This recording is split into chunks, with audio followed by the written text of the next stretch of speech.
Smartphone. इसमें कोई शक नहीं कि ये एक बहुत ही पावरफुल डिवाइस है। ये हमें पूरी दुनिया से जोड़ता है। लेकिन क्या कभी सोचा है कि इस ताकत की एक छिपी हुई कीमत भी हो सकती है?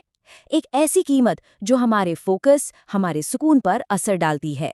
चलिए आज इसी के बारे में गहराई से जानते हैं। तो आखिर किसी फोन को स्मार्ट बनाता क्या है? देखिए, जैसा कि सोर्स बताता है, दो मेन चीजें हैं। पहली है टच स्क्रीन, जो हमें स्मार्ट तरीके से टाइप करने और कहीं भी नेविगेट करने की आज़ादी देती है। और दूसरा है इंटरनेट कनेक्शन। जब ये दोनों मिलते हैं, साथ में ढेर सारे ऐप्स, तो हमें दुनिया भर की जानकारी बस एक पल में मिल जाती है। आज की इस बातचीत में हम 5 हिस्सों पर गौर करेंगे। सबसे पहले स्मार्ट डिवाइस की उस छाया को समझेंगे, फिर देखेंगे कि हमारे शरीर और दिमाग पर इसका क्या असर होता है। इसके बाद हम डिजिटल दुनिया के शोर से पैदा होने वाली असली चिंता की बात करेंगे। फिर जानेंगे कि अपनी जिंदगी का होम पेज कैसे बदला जाए, और आखिर में बैलेंस पर एक आखिरी सोच के साथ इसे खत्म करेंगे। तो चलिए अपने दूसरे हिस्से से शुरू करते हैं, तन और मन पर इसका असर। देखते हैं कि हमारी डिजिटल आदतें हम पर कैसे कुछ ऐसे असर डालती हैं जो कह सकते हैं दिखते तो नहीं पर होते बहुत गहरे हैं। शरीर पर इसका असर काफ़ी सीधा और साफ है। जब हम फ़ोन को चेहरे के बहुत पास रखते हैं तो स्क्रीन की जो लाइट है वो सीधे सीधे आंखों पर जोर डालती है।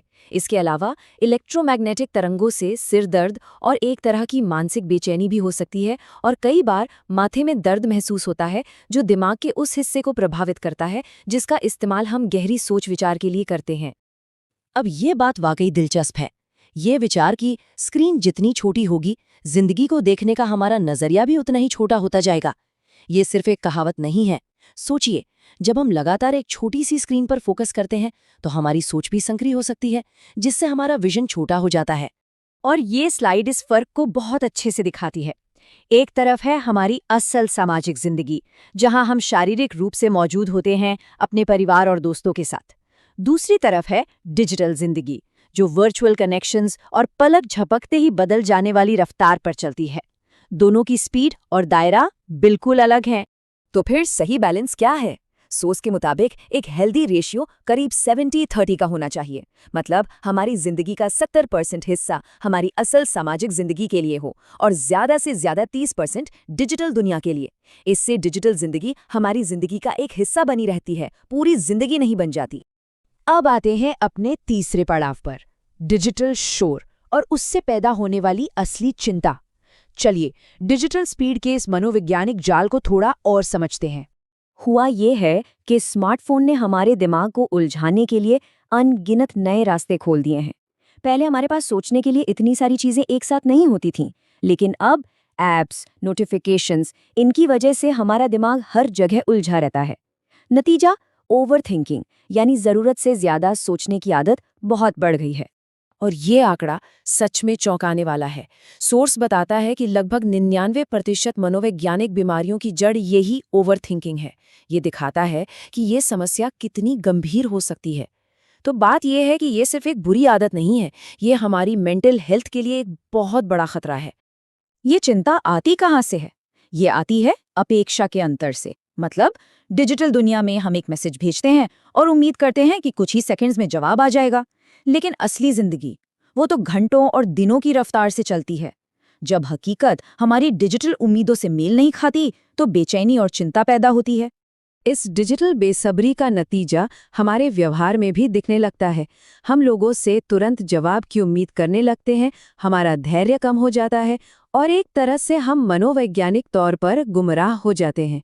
और इसका सीधा असर हमारे परिवार और सहकर्मियों के साथ हमारे रिश्तों पर पड़ता है। तो सवाल ये है कि इसका हल क्या है? यहीं से हम अपने चौथे हिस्से में दाखिल होते हैं, अपनी जिंदगी का होम पेज बदलना। आइए देखते हैं कि कंट्रोल वापस कैसे पाया जा सकता है।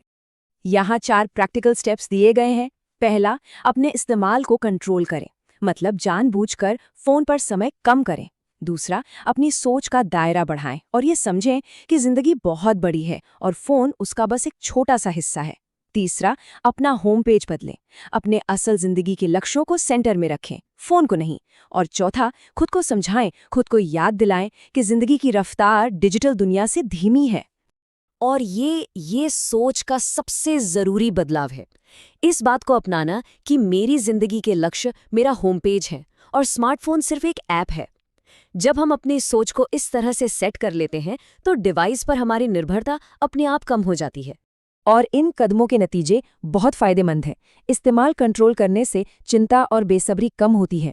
सोच का दायरा बढ़ाने से असल जिंदगी के लिए ज्यादा समय मिलता है। होम पेज बदलने से हम आज में यानी वर्तमान में ज्यादा जी पाते हैं और खुद को समझाने से खुशी और संतुष्टि बढ़ती है। और इसी के साथ हम पहुंचते हैं अपने 5वें और आखिरी हिस्से पर, संतुलन पर एक आखिरी विचार। असल में ये पूरी बातचीत इसी एक चीज पर आकर टिकती है कि हम अपने डिवाइस के साथ अपने रिश्ते को फिर से कैसे देखें, कैसे समझें। तो इस पड़ताल को इस एक सवाल के साथ खत्म करते हैं। क्या स्मार्टफोन सिर्फ एक ऐप है या वो जिंदगी का होम पेज बन गया है? इस पर सोचने से हमें अपने डिजिटल जीवन को उसकी सही जगह पर रखने में बहुत मदद मिल सकती है।